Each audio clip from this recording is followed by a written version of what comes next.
Hello dear students, let us now take in this video some important solved problems. They are very important as far examination is concerned. They are asked in the examination. These solved problems are based on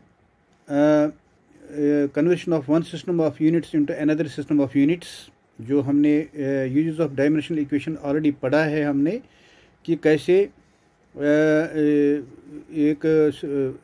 एक system of units को convert कर सकते हैं into another system of units. तो let us take some examples in this video और you will understand them in a very better way when you will repeat the videos. So let us take this problem. Convert a force of 5 Newton into dyne. A force of 5 Newton को हमने dine में convert करना है. को one system of unit को हमने convert करना है into another system of unit में. सो जैसे हमें पता है बच्चों, Newton is the unit of force in MK system and dyne is the unit of force in CJ system. हमने बताना है 5 न्यूटन को हमने कन्वर्ट करना है इनटू डाइन में. सो we must know that Newton is the unit of force in MKS system and dyne is the unit of force in CJ system. जैसे last video में मैंने आपको ऑलरेडी एक्सप्लेन किया ये कैसे हम एक सिस्टम को कन्वर्ट करते हैं दूसरी सिस्टम में. उसके लिए ये रिलेशन है, इस रिलेशन को हम यूज़ करते हैं. यहाँ N2 is equal to N1 M1 by M2 mass of one quantity divide by mass of another quantity, उसका raise power A, length of one quantity divide by length of second quantity raise power B उनका power, और time T1 time T2 first quantity और second quantity उनका power है सी. ये हम general equation use करते हैं to convert one system of unit into another system of unit. The dimension formula for force is, जैसे हमें पता है कि जो फोर्स का जो डायमेंशन फार्मूला है that is M1 L1 T raise पर -2. गो मास का पावर 1 है, लेंथ का पावर 1 है और टाइम का पावर -2 है. तो that is M1 raise power A, L1 raise power B and T raise power C. तो यहाँ पर A के बजाय आएगा 1 और B के बजाय आएगा 1 और C के बजाय आएगा -2. So we will continue this step number 4 we are going to take. तो बच्चों you will understand them in a very proper manner. अच्छी तरह से इसको समझोगे आप. सो स्टेप नंबर 4 में यहाँ पर एम के सिस्टम हम लिखेंगे और यहाँ पर इसमें सीजे सिस्टम में लिखेंगे हम सीजे सिस्टम. तो यहाँ पर जैसे हमारे पास 4 एम के सिस्टम में न्यूटन ऑफ 5, ये जो 5 न्यूटन को फोर्स ऑफ 5 न्यूटन को हमने कन्वर्ट करना है इंटू सीजे डाइन में इंटू सीजे सिस्टम में. तो यहाँ पर N1 आएगा 5 और N2 हमने निकालना है, जो सीजे सिस्टम में हमने निकालना है N2, क्योंकि हमने 5 फोर्स ऑफ 5 न्यूटन को कन्वर्ट करना है डाइन में इंटू सीजे सिस्टम में. तो यहाँ पर M1 जो M के सिस्टम में M1 kg आएगा, L1 का जो मीटर में आएगा और T1 सेकंड में आएगा. इसी तरह सीजे सिस्टम में M2 आएगा ग्राम्स में, L2 आएगा सेंटीमीटर में और T2 आएगा सेकंड में. सो यहाँ पर ये वैल्यू जो है we will put in the equation first. जो रिलेशन हम यूज़ करते हैं, इक्वेशन फर्स्ट जो हम यूज़ करते हैं रिलेशन के कैसे हम एक सिस्टम ऑफ यूनिट को कन्वर्ट करते हैं दूसरे यूनिट ऑफ सिस्टम में. इसके लिए N2 is equal to N1 M1 M2 raise power A, L1 L2 raise power B, T1 T2 raise power C. अब हमारे पास सिस्टम 1 में kg है और सिस्टम 2 में ग्राम है. ये बनेगा kg divide by gram M1 by M2 raise power 1. तो यहाँ पर आप ध्यान ये देखो, this is M1 by M2 हमने लिखना है. तो यहाँ पर N2 हमने निकालना है, क्योंकि हमने फोर्स ऑफ 5 न्यूटन को हमने कन्वर्ट करना है इनटू डाइन में. तो फोर्स का एम के सिस्टम में ये जो ये न्यूटन है एम के सिस्टम में, और यहाँ पर ये सीजे सिस्टम में हमने इसको डाइन में कन्वर्ट करना है. तो यहाँ पर ये बनेगा N2 equal to N1. N2 हमें निकालना है, सो वो हमने निकालना है N2 ये क्वांटिटी हमने निकालनी है। और क्वांटिटी नंबर 1 जो है N1 जो है वो 5 है यहाँ पर।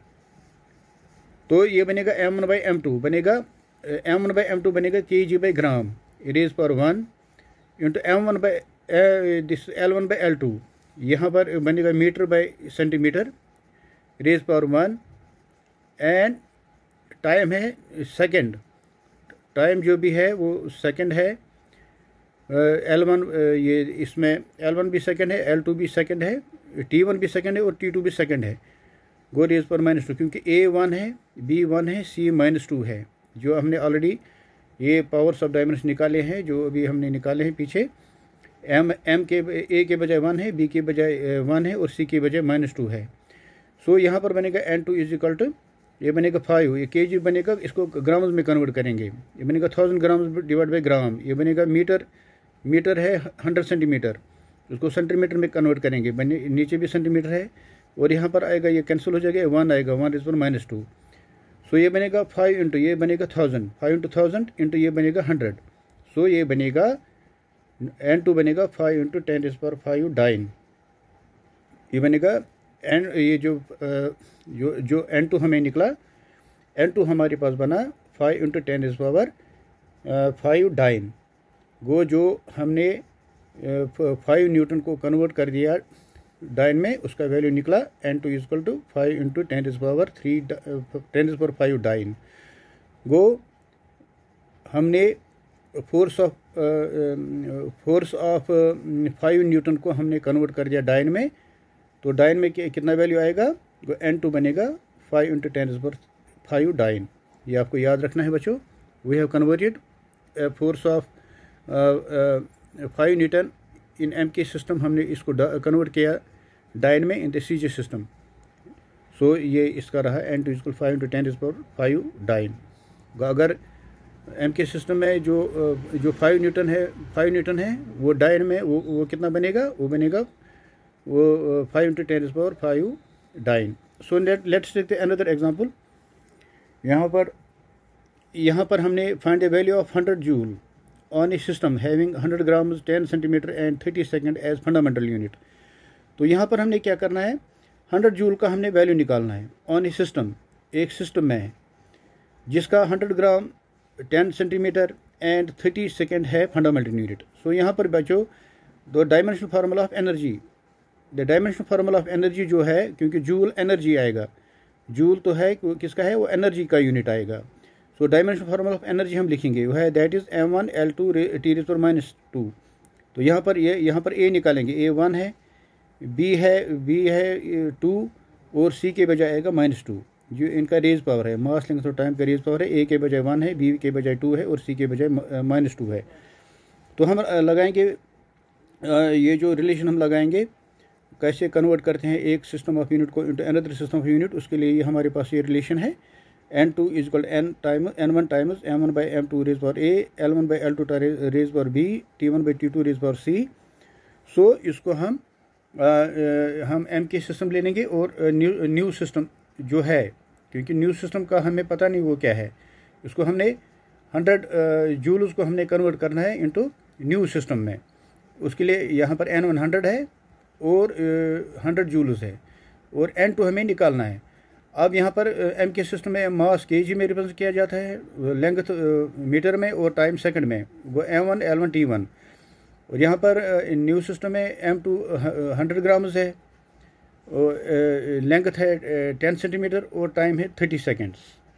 सो ये वहाँ से दिया हुआ है। जो न्यू सिस्टम है उसमें हमने इसको 100 जूल, उसको हमने वैल्यू ऑफ 100 जूल उसको हमने निकालना है दूसरे सिस्टम में। जिस सिस्टम में हमारे पास मास दिया है 100 ग्राम्स और लेंथ दिया है 10 सेंटीमीटर और टाइम दिया है 30 सेकंड को, इसको हम M2, L2 और T2 रिप्रेजेंट करेंगे। इसका वैल्यू हम दे देंगे इक्वेशन फर्स्ट में। So what we will get N2 equal 100 times N1 के बजाय 100 है, N1 के बजाय, क्योंकि 100 जूल उसको हमने वैल्यू ऑफ 100 जूल निकालना है ऑन ए सिस्टम जिसमें मास 100 ग्राम्स है, लेंथ जो है 10 सेंटीमीटर और टाइम 30 सेकंड है, जिसको हम M2, L2, T2 रिप्रेजेंट करते हैं और N2 रिप्रेजेंट करते हैं। सो N2 के बजाय 100 आएगा, ये बनेगा m1/m2 बनेगा kg/100 grams, that is kg/m1/m2, ये बनेगा kg/100 ग्राम्स रेज पावर 1, क्योंकि रेज पावर 1 है, ए के बजाय 1 है। इसी तरह L2/L1 ये आएगा मीटर, L2/L1 आएगा L1 डिवाइडेड बाई L2, यहाँ पर लिखेंगे ये आएगा मीटर बाय 10 सेंटीमीटर, और बी के बजाय आएगा रेज पावर 2। इसी तरह टाइम t1 है सेकेंड और टाइम t2 है 30 सेकेंड, ये रेज पावर c आएगा और दैट इज़ -2। तो इसको हम ग्राम्स में कन्वर्ट करेंगे, ये बनेगा 100 grams divide by 100 gram raise power 1, ये बनेगा 100 सेंटीमीटर, 1 मीटर को कन्वर्ट करेंगे सेंटीमीटर में, 100 सेंटीमीटर डिवाइड बाई 10 सेंटीमीटर, ये बनेगा 30 सेकेंड्स, ये बनेगा 30 रेज पावर -2। तो यहाँ पर ये 30 ये 1/30 रेज पावर -2 जो है, जब ऊपर ले लेंगे ये बनेगा 30 रेज पावर 2। सो बच्चों यहाँ पर अंडरस्टैंड करेगा, आप अंडरस्टैंड करोगे, ये बनेगा 1/30 रेज पावर -2, तो 30 को ऊपर ले लेंगे ये बनेगा +2, 30 रेज पावर +2।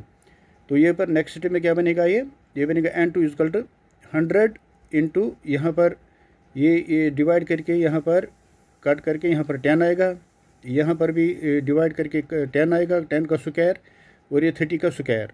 सो ये बनेगा 100, ये बनेगा 10 यहाँ पर आएगा, ये बनेगा 100 और ये बनेगा 900, 30 का स्क्वायर।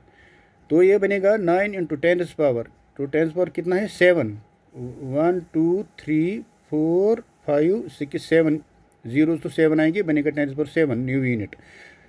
सो इस क्वांटिटी का वैल्यू कितना निकला, वो n2 निकला बराबर हमें 9 × 10⁻2 न्यू यूनिट में। वो जो 100 joule value of 100 joule on a system वो निकला n2 = 9 × 10⁻2 10⁻7 नए यूनिट में, न्यू यूनिट्स में। सो वी विल कंटिन्यू